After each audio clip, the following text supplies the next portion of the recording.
We will allow you to enjoy all of this. They are dancing in the pubs of Dublin. Harrington with an ace. And we have a shining star at sunset. Rory continues his run to greatness. The return to glory.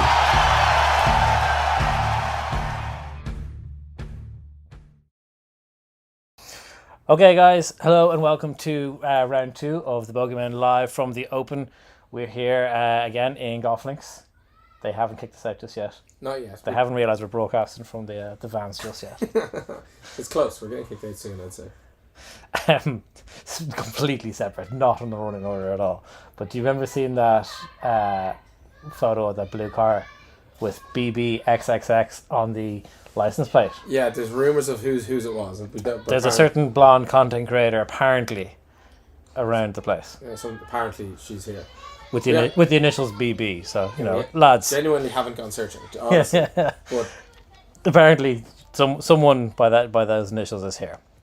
Anyway, jam-packed day on the golf course. Back to our own world. yeah, it's like nearly finished as well. We kind of came back and we watched the last kind of 2 hours on the TV, which was actually quite nice to. Especially with those storms coming through. It was nice to be indoors and to be dry. Yeah, like we nipped to the garage to get a few essentials. bits. Supplies. Supplies. Yeah, it's a busy weekend ahead. It is. So we put together a bit of a running order so you can see it here. This is what we have on live from the Open. Begins off there with Haotong and Harman. That has since been updated to Scotty Scheffler, Matt Fitz, Haotong and Harman, all kind of just dominating this second round. Scotty Scheffler in particular is just... he's kind of just completed golf. I think if he wins this, I think there's no stopping him, to be honest. Yeah, like obviously the kind of thing that gets thrown at him is that he hasn't really done it, you know, on links and in the Open, and he's put himself in a really good place, and you know it's been said he's kind of Tiger-esque today, slowly going about his business, birdie, you know, birdies on the back nine are hard to come by. Yeah. So I know Rory had a great day, kind of putting in some birdies, and I think and Bryson, but.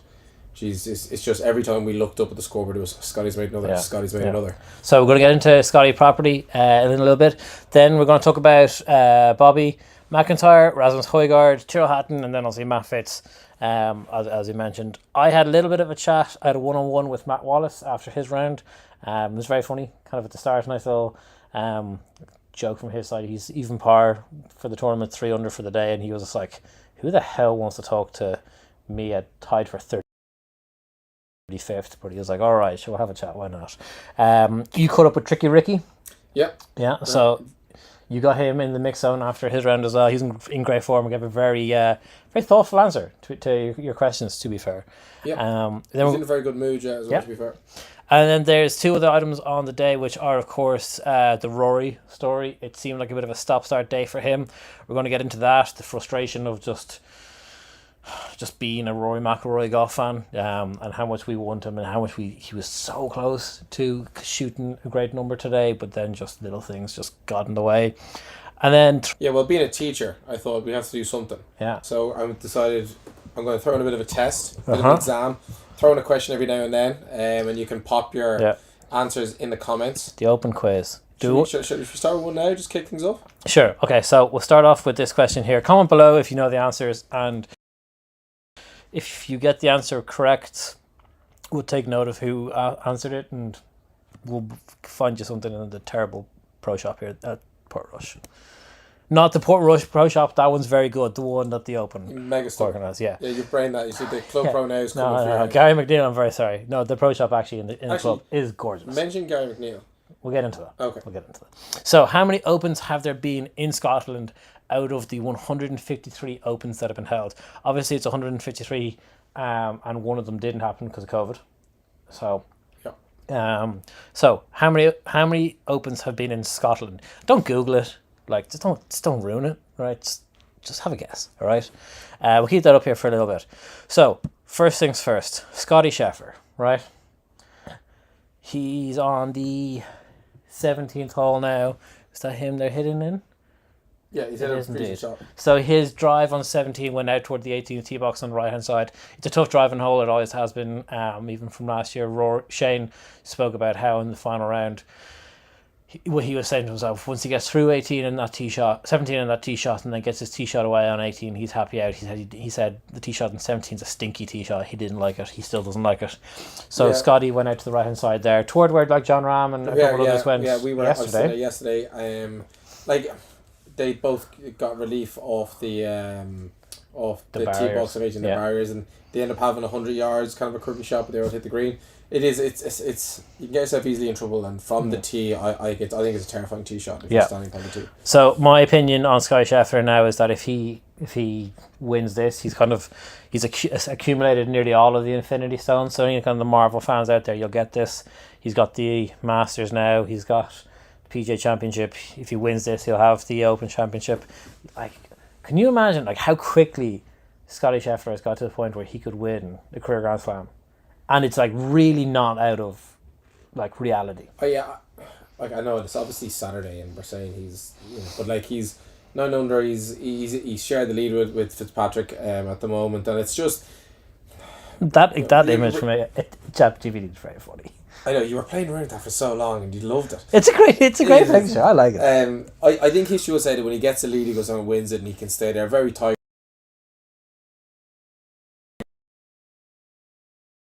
Entertainment value. We'd love Scotty to come straight back, and we were kind of hoping that Harman would drop shots and Fitzpatrick would drop shots, and all of a sudden there'd be a big bunch and 2-3 shot swing. Yeah. So now it's kind of like, well, we hope Rory and Bob and those middle groups go and shoot out of birdies, and then when Scotty comes out tomorrow, it hammers down rain on him and he just goes where he is, because I don't want a Brian Harman win like it was when it was just when he's 5 shots ahead and he's just cruising. Sure. And I think this golf course, this major, deserves a cutthroat fight to the end of the very bitter end.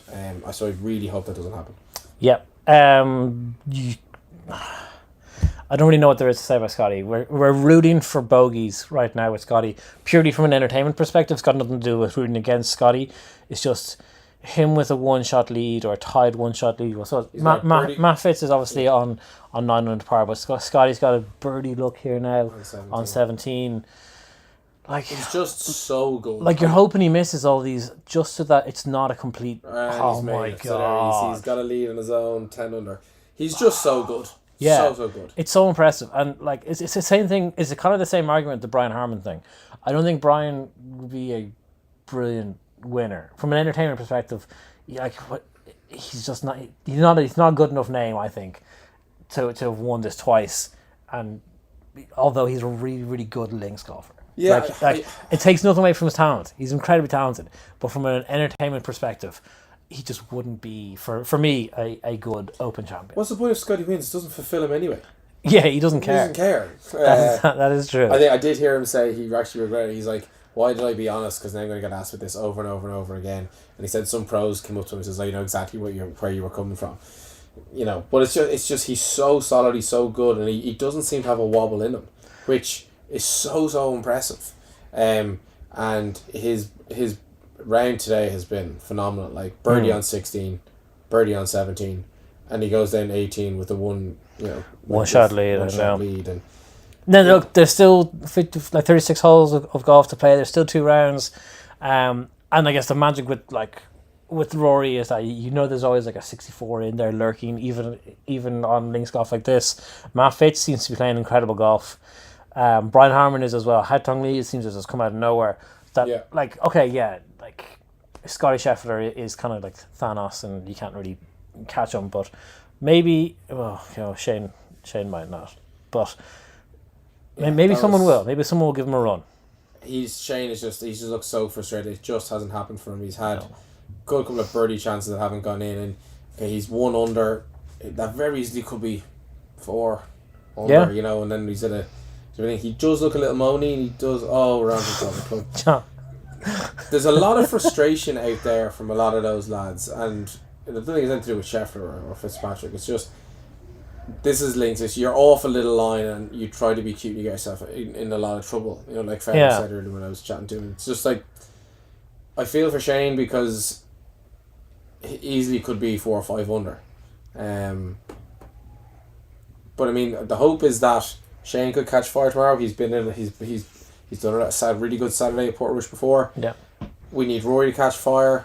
You know, there's a couple of lads in that middle group that we kind of mentioned earlier on. Yeah, the hunting pack. Yeah, that kind of group needs to kick on and do something tomorrow and chase down Scotty and make him feel pressure. Yeah, for sure. I don't think obviously people have probably seen the CEO thing that's going around from the Coldplay concert.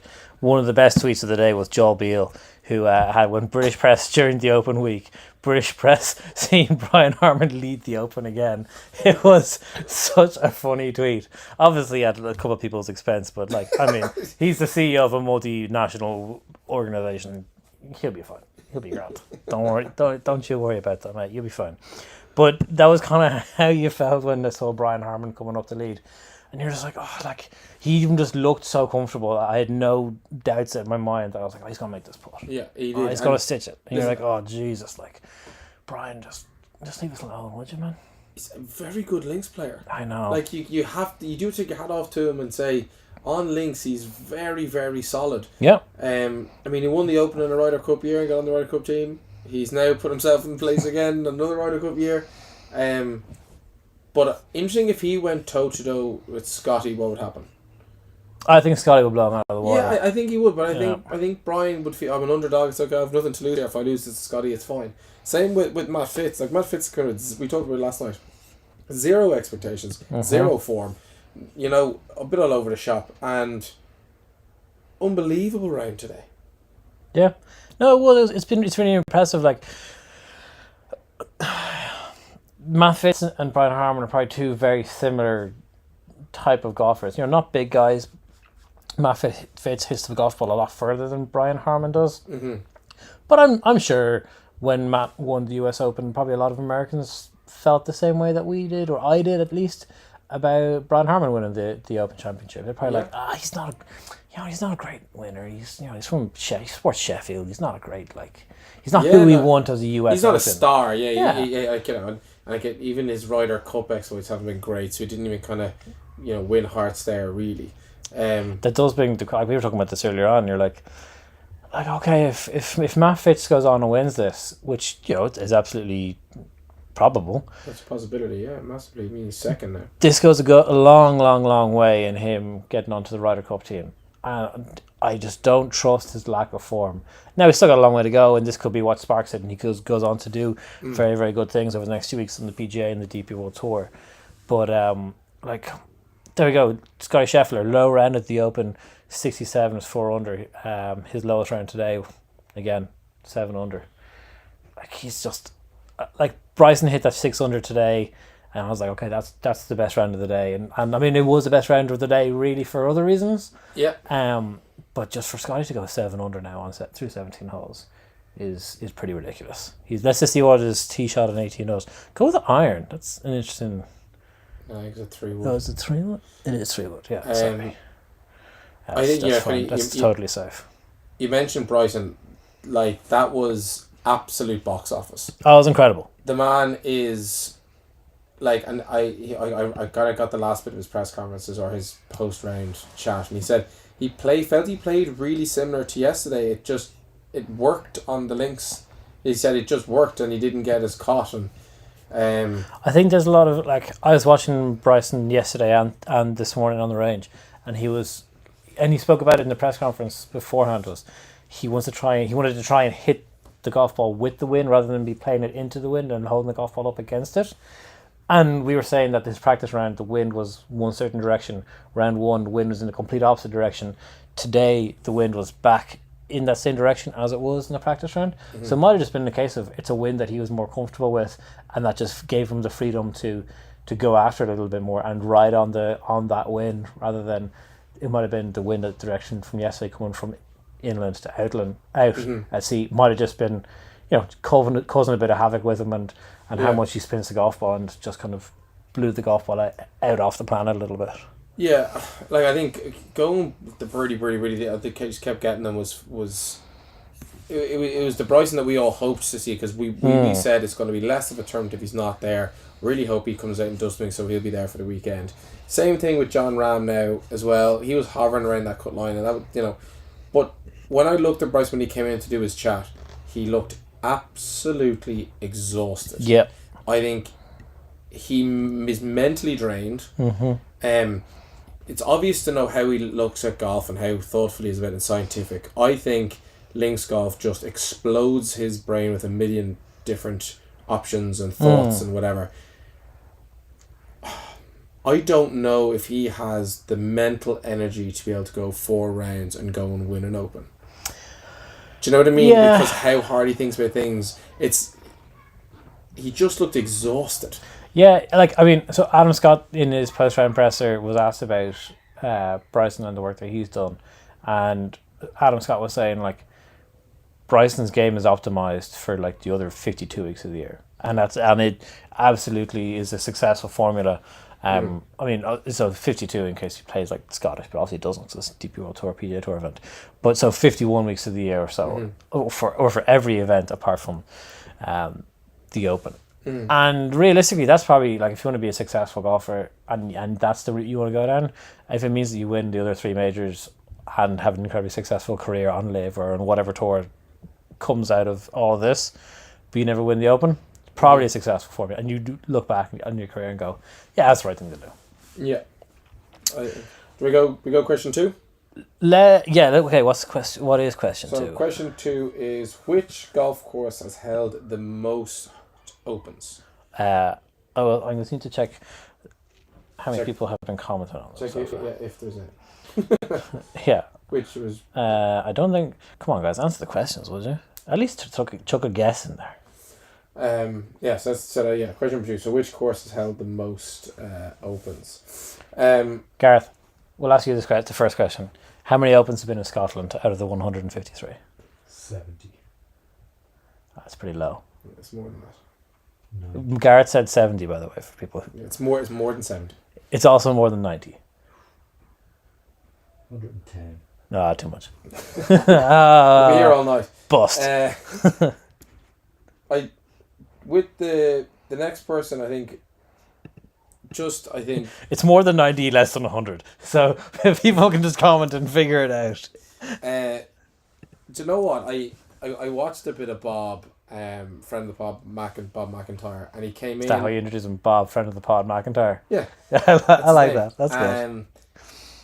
I didn't ask him any questions. I just kind of sat back and let him talk. There was about 5-6 Scottish journalists there, and I think he knew a couple of them. But it was just so nice to listen to him talk about how comfortable he was. Yeah. In terms of...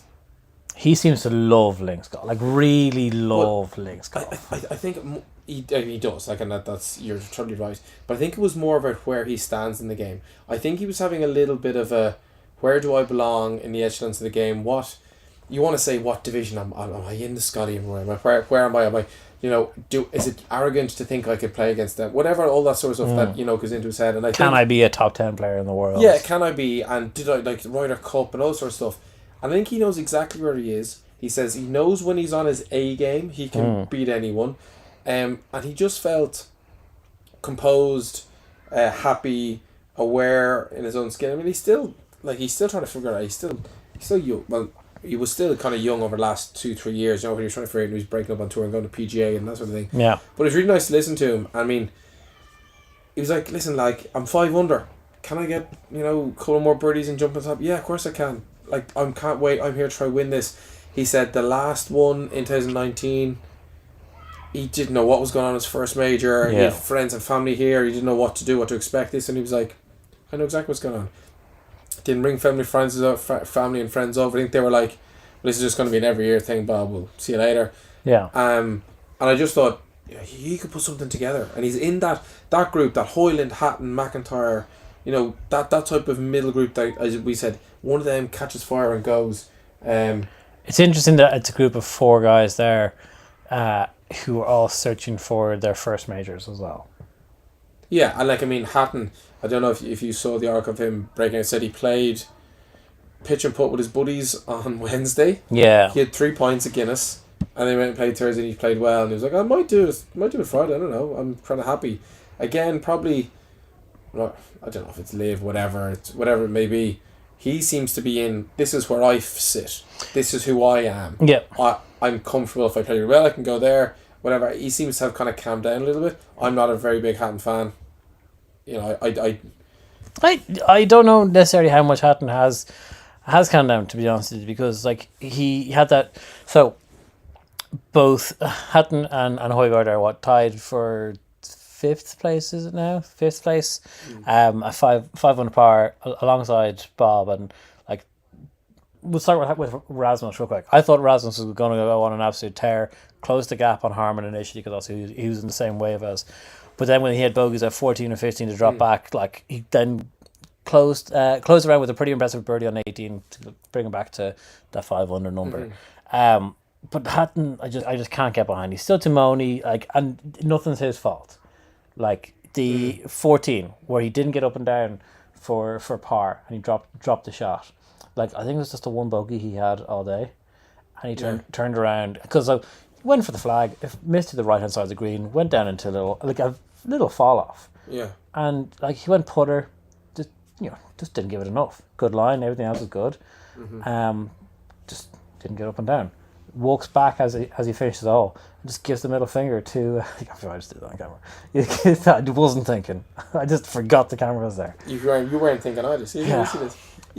He just gave the little swale the middle finger. It'd be like, fuck you, swale. You're like, no, like you hit it there, and it was it was a simple enough up and down that he just didn't get it. Like, Rory, take some accountability. Rory did something similar as well. I mean, he hit into a bunker and just called himself an idiot. Like but he called himself an idiot.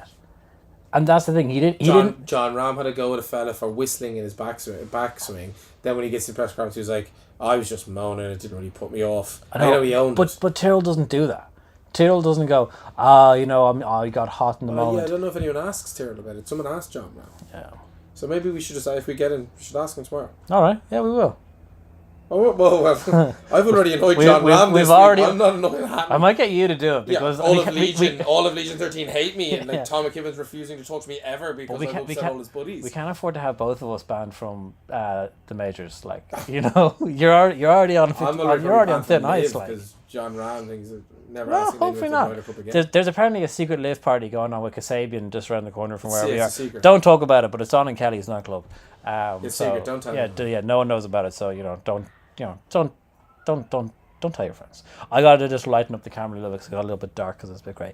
Talk to me about Haitongli. Yeah, Haitongli, I think someone that we've kind of spoken about before in terms of kind of DP World Tour, a bit of a DP World Tour legend. Kind of, he started off pretty well, kind of 17, 18, and was kind of middling and going really well. Pulled off a couple of DP World Tour wins and made some cuts at majors. There we go, much better. Then kind of fell off, and only kind of came back this year. People might remember he gave an interview about he won the 2020 last year, 2024. Was it? Yeah. What was the name of it again? The Commercial Bank Qatar Masters. It was this year. So yeah, and he was it was his 4th DP World title. He got very emotional, like he cried in his interview, and he's flying the flag for China. Like he played the President's Cup in 2019. China's best player. Very solid golfer. We spoke with him yesterday and said that he's either winning or he's losing or whatever. He's hot and cold. Yeah. But I mean, from that point of view, I think it's still pretty cool to have an out and out Asian, star that's coming in the Open. It shows how international it is. He's not American Asian or he's not anything else. He's but from do you know why he got upset? Well, he didn't say that people were saying shit behind his back, and then they had to apologise for his language. He was but I don't know, was there anything more than that? So for a couple, I spent about a season on during COVID, in and around that time, his game just seemed to vanish. I don't know about the people talking shit about it. I think it was just it's just a player feeling that. So his game just abandoned him. Like he just couldn't strike the golf ball. Like he was duffing it and all over the place. I've told the story in the podcast before.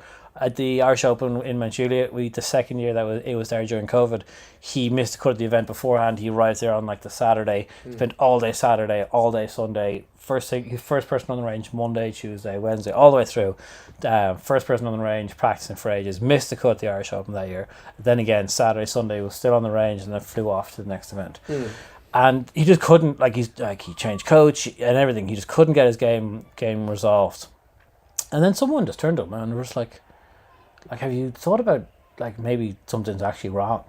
And he went to a doctor, and they did an eye test on him, and he needed laser eye surgery.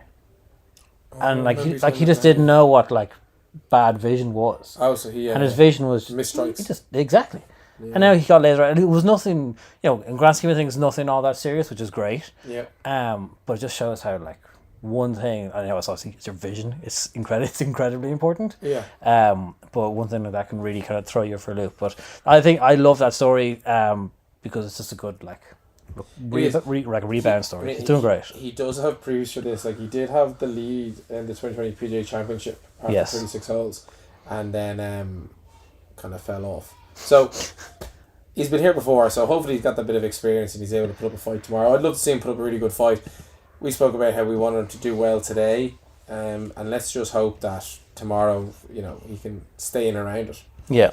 So you spoke a little bit about players kind of like the mid pack. Do you want to talk about following Ricky?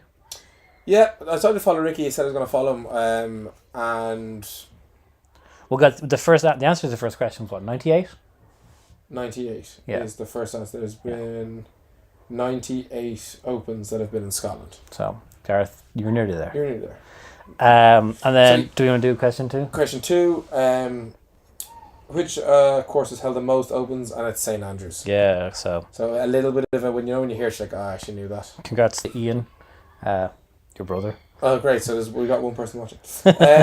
We got more than that. Ian, you won, so do we want to do... I already got him a present, he's not getting a nest. I'll get him a ball more. Let's do question 3 whilst we're... Question 3 then is, who has the most Open wins? So there's one person has the most. Okay. So Ricky, yeah, I followed him around. Really enjoyable following him. I'd never seen him play live, and I just started following him around, and it was nice. At the start there was a crowd. Yeah. And then Bryson and Rory got on the course, and everyone kind of went over there. So I kind of, nothing to myself, but I mean there was a smaller crowd from 13, 14 all the way home. Yeah. Really solid, up and down kind of round, birdies and bogeys. Put himself in the kind of squirrely positions, but it was kind of like, I think I turned to someone I was chatting to when I went, he's very, very close to being excellent and really good, really close to being 6, 7, maybe 3, 4, or 5 under par. Sure. And that was the kind of when we got in, I went straight in then into the press conference afterwards, and I got him, and it's kind of what I asked him straight up how he felt. That's the way I assessed his round. There's a few journalists there didn't watch his round and were asking him questions, and I can answer that question, but I kind of asked him straight out, and he gave a pretty good answer. A little bit of an up and down round, Ricky. Did you, some really good shots again to 13. Did you find it hard to get into a rhythm a little bit? Yeah, I got out of position a couple times. I wasn't swinging as well today as I was yesterday, and kind of just had to fight my way around a little bit. I think we did a decent job of managing that, and not making any big numbers, but it's definitely tricky out there if you're a little bit off or get out of position a bit.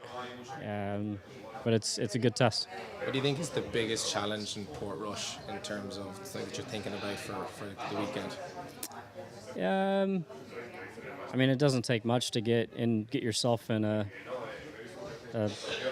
interesting spot. I feel like a lot of the greens or a lot of holes typically give you kind of one side where you're okay, or at least have a chance, and then there's others where you have a slim chance, but you can turn a poorly executed shot into you're hoping for bogeys sometimes, but you can turn them into doubles and more if you try and maybe get too much out of it or get a little, as some of us call, try and get a little too cute.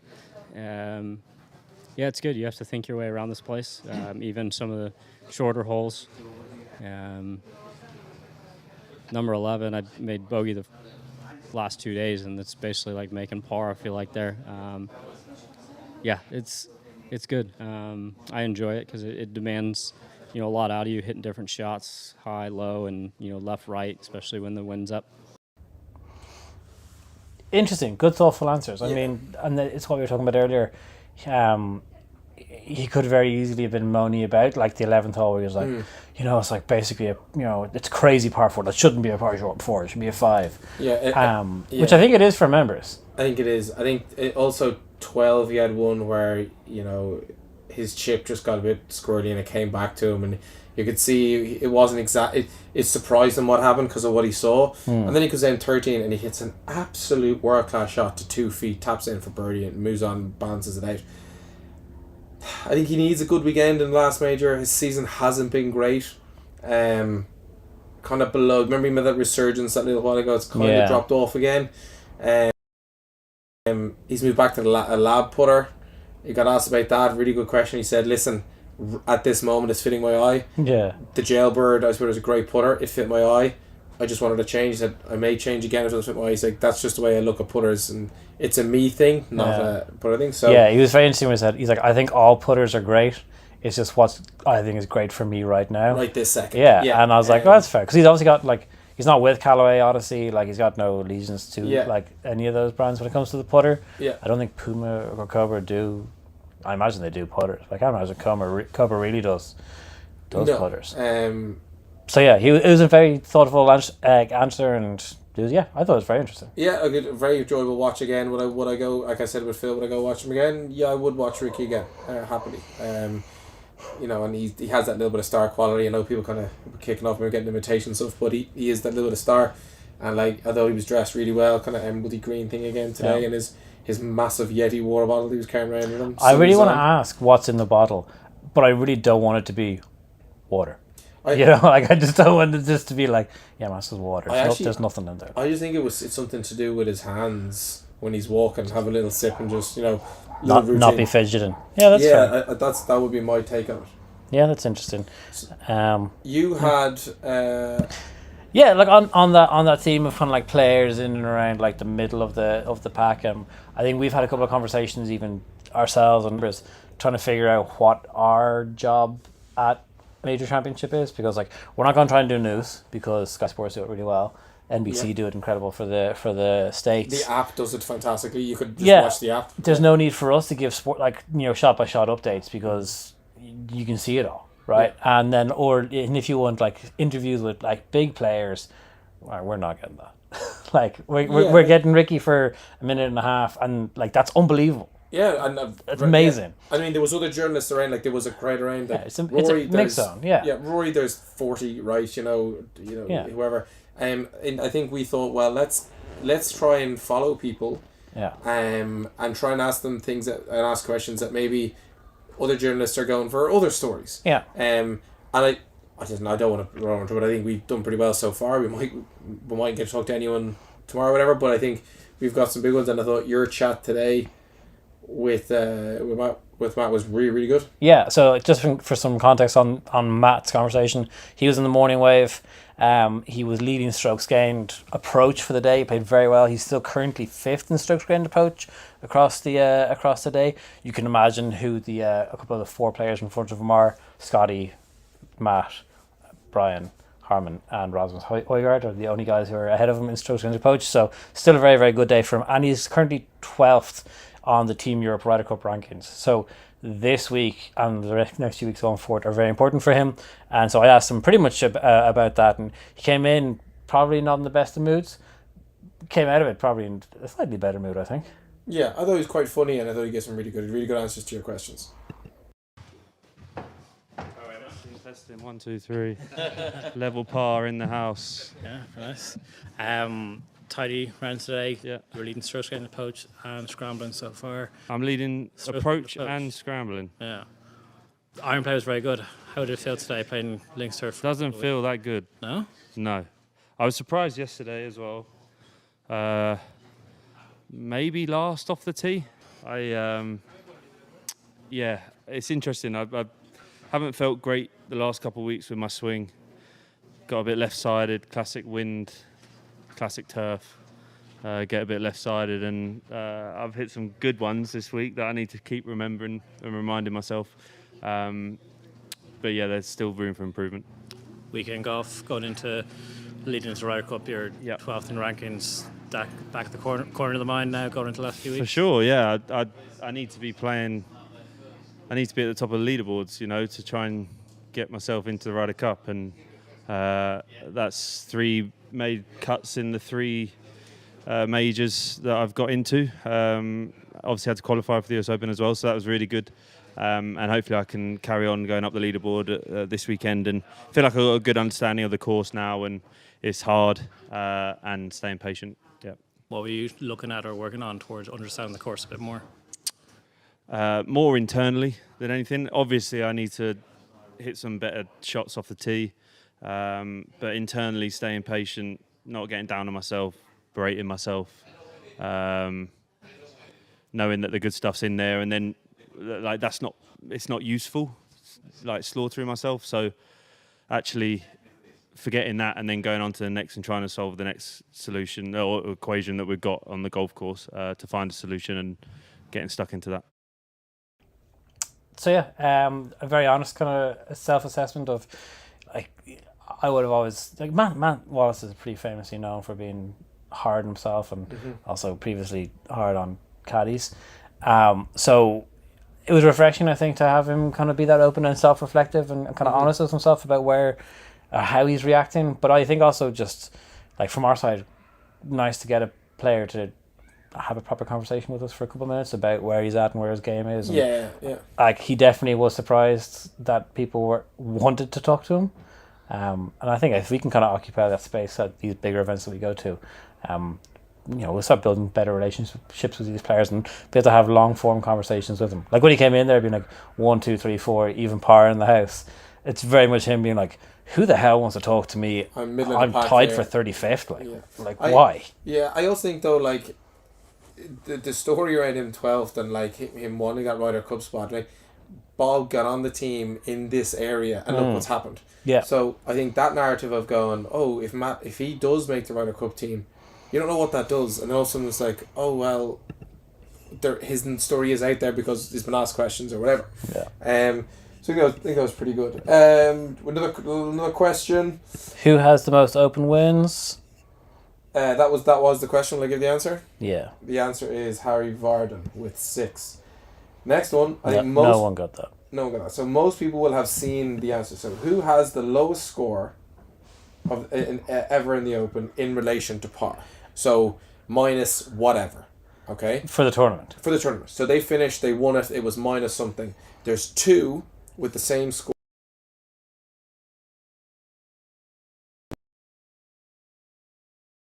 We've seen these 2. Yeah, that's fair. So fair we'll have a enough. little thing with an idea for those. We get into the Rory story. Yep, we'll jump into Rory. So, yeah, it was another frustrating day of what could have been for Rory McIlroy fans. It was a 2-under round of 69. There was a lot of hope at the very start. His tee shot went into the first cut of rough, pretty much fairway. It was, not quite though, but he hit, makes birdie on 1, and everyone's like, right, unbelievable, this is great, we're off. Then followed up with a very good par, it turns out, on the second hole after nearly driving the golf ball OB on the right. Didn't quite, but he had to take an unplayable, managed to get up and down for a par from there, so that was very impressive. But then he gives it away with the bogey on 3, recovered with a birdie on 4, but then gives it back immediately on the next hole on the 5th. He's kind of like one of us, with his reactions. Yeah, he was getting annoyed at himself when hitting stupid shots and hitting shots, and like he hit him like a couple of shots with like blow your mind, and then just got a bit careless and things didn't sit right. The other thing I will say is, like, is there more hope for this Rory than if he was just going, par, one birdie, par. Do you know what I mean? There's bigger waves. Does that mean like he's very close to hitting a form and going 6-7 birdies? Do you know, is there more chance of him catching fire watching him this way because it's so good and so awkward instead of just him going, oh, greens in regulation and just missing the putts? Or do you know what I mean? Where it doesn't. Does that? Do you get what I mean? So it's more disappointing because it's birdie bogey No, or I just mean is because like he's hitting, like what hole did he nearly drive the green on? He hit a monster in 14. 14, yeah. Like, could he just click into that Rory tomorrow and just blow the course asunder? Yeah, he can.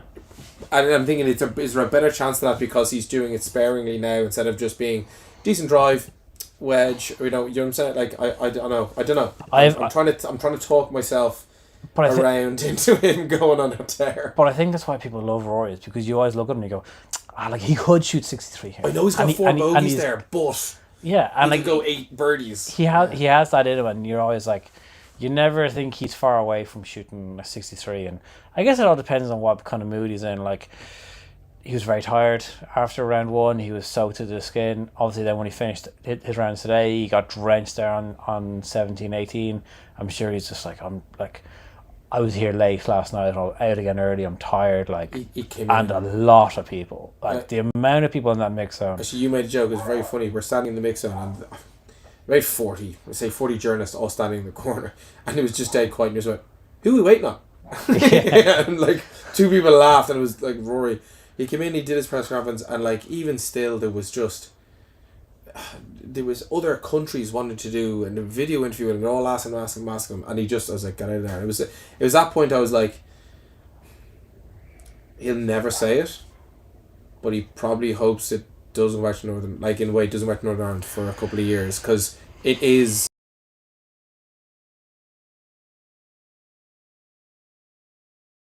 I forget it is Tiger-esque in terms of that star. He's golf's biggest star. And I think you kind of forget that because you're listening to him all the time and you're like, it's Rory, sure. If he was there having a pint, you'd leave him alone or whatever, you know. But it's not. He is the needle. Yeah. And that's all Tommy Fleetwood came in and got asked 2 questions. Yeah. Because all the journalists were then waiting for Rory. Yeah. Tommy Fleetwood's a huge star. Yeah. BBC England were over there, asked him, 2, maybe 3 questions. Yeah. And then like Tommy just looked up at a full mix zone. Yeah. Like 5 TV cameras, 40, 50 journalists, and he's just like, anyone else? And it was just eerie silence. No one was even like, no thanks, Tommy. It was just like a weird silence. He was like, all right. But we didn't ask anything because I didn't watch his round. I feel it's disingenuous to kind of ask someone something without. That's a funny perspective to have on it. Yeah, I look at that and go, well, I don't want to ask you a question having not assessed where you are. I've just looked at a scorecard. Yeah. And I feel that's the way I feel about it. That's what I don't know. Maybe that's just me being weird about it. But I feel I don't have the authority to just start poking at you without actually even watched it on TV or watched even your highlights. Yeah, that's fair. Do you know what I mean? And so I was going to ask Tommy a question about that because he was he had pars of 1 bogey. Well, I can't tell what his golf was like from a scorecard. Yeah, you can't have a good par, bad par. I'd be like, oh yeah, you weren't great today. You go, I missed every birdie putt by half an inch. Yeah, exactly. Where were you? You know, so, but that's the way I feel, and I'm sure. Yeah. I'm sure the people got way more experience are better at it. Obviously, better than me. Speaking of for Rory, then from the 5th hole all the way until 12, it was just pars all the way along. When he had on 12, that long eagle putt from about 35 odd foot, just slipped by, but the tap in birdie, and then he finished with a birdie on 14 after what was, and again, for a man that's been struggling with the drive, he had a lot of the lefts yesterday, missing out to the right hand side today, didn't hit a lot of fairways. He then goes and hits like the narrowest part of the 14th hole fairway. I was just like, of all the fairways to decide to hit, you hit like an incredibly narrow, tough fairway to hit. But like, look, fair play to him. He hits that 70-yard chip. It was actually a pretty poor chip, to be honest. He left himself, I think it was 17 foot is what he left himself. But drained it. And I think that's also like part of the Rory thing. Is you're like, oh, he's got a 17-footer, and then boom, when he needs to make it, he makes the big play. Okay, I do have a question for you about Rory. Do you have anything else about Rory before I ask you this? No, like I said, he was just probably a little short with people wanting Okay. the next zone, and he just wanted to get out of there. I think that's fair. I think two things happened with Rory, right? Okay. Of the weekend, and because we're midway through, he either gets involved in the fight, and he's throwing punches with Scotty and Matt Fitz or whoever's up there, right? And He either does that. he Yeah, either does that, or he kind of backdoors himself probably into a third, but is that really in the fight? My question to you is: is he backdooring this open, or does he get himself in the fight and start throwing punches? Oh, I think it's a backdoor top 10. You reckon? Yeah. That's what your head is saying? I think so. Your heart is saying he gets in the fight, but head is... You think it'll backdoor? You don't think he'll get up to... I mean, like he's a lot of shots to make up at the moment. I don't think... I think about how... I don't think he has the emotional capacity right now to have won the career Grand Slam and the Open in Portrush in the same year. Yeah, that's fair. I think if Portrush is next year or something like that, I think it's a different conversation. But like we saw what it took out of him to win the Grand Slam. He was knackered. Then he was in a bad place. He's kind of grumpy and whatever. I don't know what's going on, but you having digs at the media or having go at them, and everyone's like, "What's going on? Rory's not talking to us." So clearly, like he was exhausted and needed a bit of a break. So then add this on top of it. And I'm sure even when he won the Grand Slam, he was like, oh my God, it's done. Like, I can't believe it. I'm thrilled. But I'm sure at the back of his mind, he was probably like, still have to go back to Portrush though and play the Open. And he knows from what happened last time that it's going to be emotionally draining. And like, look at it. It is. Like, everyone wants a piece of Rory. Even like the Association of Golf Writers had their dinner. And like, he was very good. He turned up to that dinner and turned up in his green jacket and said a few words and stuff like that. I don't know how much time he spent at that, but like that's just one thing that we heard about that he had to do this year, or he decided to do. He chose to. Didn't have to do. He chose to do. And what other stuff was he asked? He must have been like, because a lot of these things, they're networking events. Like the Open's a big networking event for us. Like it's a big business thing, and Rory's so involved in the business side of golf now that he absolutely had some, a couple of dinners here and there, popped in, say hi to one or two people. Like he's pulled in 1,000 different directions. On top of it being at home. Like the amount of people that must have been getting in touch, and he can't even really avoid it on the golf course now either, because he used to say, remember like in 2019, 2020, that like the golf course was kind of his place to get away from all the noise that was going around with Liv and stuff. You can't do that here because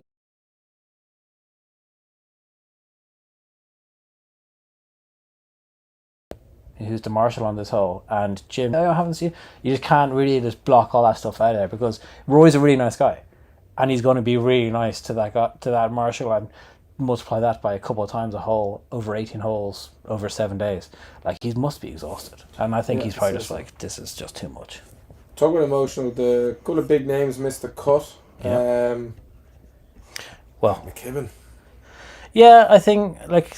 That's gotta hurt. Similar to the Roy thing last year, like it was his home one. Harrington as well.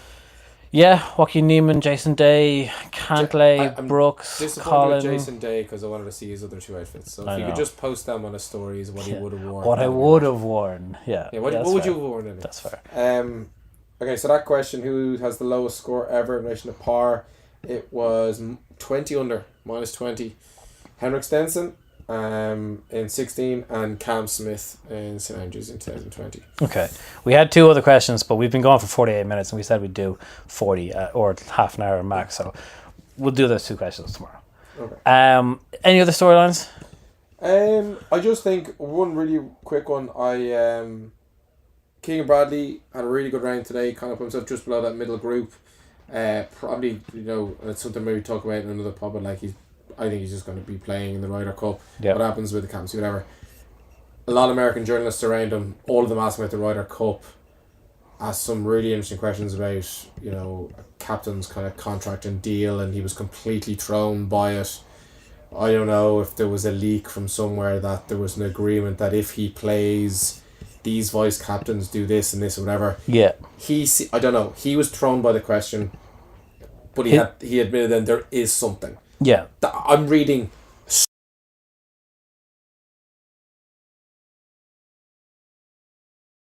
I did nothing. I just listened in. Keegan, have you signed the captain's agreement? And Keegan just kind of laughed and then just goes, It's a really weird question. he goes, why? You said it's a really weird Yeah. question, and then your man goes, oh, and he goes, why? And he goes, well, if you're going to be playing, there's going to be some things you can't do, and you have them in an agreement. And you can see him going, so, I mean, there has to be, he has to decide what his vice captain's gone. If this happens, because he's you know, he said he talks to Tiger, and Tiger knows of advice and blah, blah, blah. And he said Tiger's been very kind to him. I thought that was a really interesting sentence. Tiger's not going to be captain. He's going to be captain of there. He's not going to do it. No. Bradley said that Tiger was very kind to him in terms of their discussions and stuff, because he's asked Tiger's opinion because Tiger was playing captain in the President's Cup. Oh yeah, fair And enough. to my point, he was saying the word Bradley saying, he was like, at the time, he was like, oh, Tiger's been great, whatever. He's like, actually, Tiger's been very kind. So obviously, the idea is that if he's going to play, his vice captain's going to do this, his next vice captain's going to do the other. But I don't think that was common knowledge. Person asked that question. Yeah, it seemed like that journalist That's was the way in the I know. took it. Yeah. That's the way I took it, that journalist was in the know and Keegan didn't think anyone knew, and then he didn't want to lie, and he went, so his answer was, it's being discussed. Yeah, there's a captain's agreement we're in discussions on the captain's agreement. Yeah. I watched that presser back. That was interesting. So yeah, to me, I think, man, he's playing so well. Yeah, so I for me that reads that like he'll give up a certain number of responsibilities. Oh yeah, and maybe that's the best thing. Yeah, I think so. Other than that, it's moving day tomorrow. We're gonna have a clearer picture of who's gonna win, who's gonna be. I want the biggest Royal Rumble possible. I want about 12 lads at each other's throats. I want Scotty to come back to the field. I want Harman back to the field. I want, Rory shooting out of birdies. I want a war. Yeah, It is the dream, I think. But listen, who knows? I don't want a procession, but I'd love to see lads at each other's throats. Okay, so like just to bear in mind, everyone, tea times are being moved forward tomorrow because there's a march going on through the town. So if you are going, just bear in mind that it wouldn't be like an 8 o'clock start. It'll probably be a little bit earlier, probably 7 or so. Just if you want to get there and you want to see the early guys, but it also means that the leaders will leave teeing off at like 1 o'clock rather than 2 o'clock. So just things to bear in mind. And I think here, like when we're not here, the Lions are on at 11. So if we go watch the Lions, Man United are on. They're playing Leeds in pre-season for Die Hard 1. So bit of a bumper day of sport. I'll have to check my phone for both scores while I'm on the course tomorrow. Yeah, we can watch. Ask Billy Foster. He's got nothing to be doing. Do you know what? If United beat Leeds, if United beat Billy Foster, if United beat Leeds, I'm having a go at him because he's wearing a Leeds baseball cap because he's not. I think he's Mark Harris full-time caddy, so he's not wearing what TaylorMade or whatever, but he's wearing a Leeds hat. I'm gonna have a go at him. All right. I don't think he'd appreciate it, but I'll have a go. He definitely wouldn't. Definitely wouldn't appreciate it. All right, we're going into the Harbour Bar, and then remember, everyone, there's a secret live concert going on with Kasabian in Kelly's that no one's meant to know about, so don't tell anyone, and we'll see you at that. On the tee, Jack Nicklaus. This is the minute the millions around the world have waited.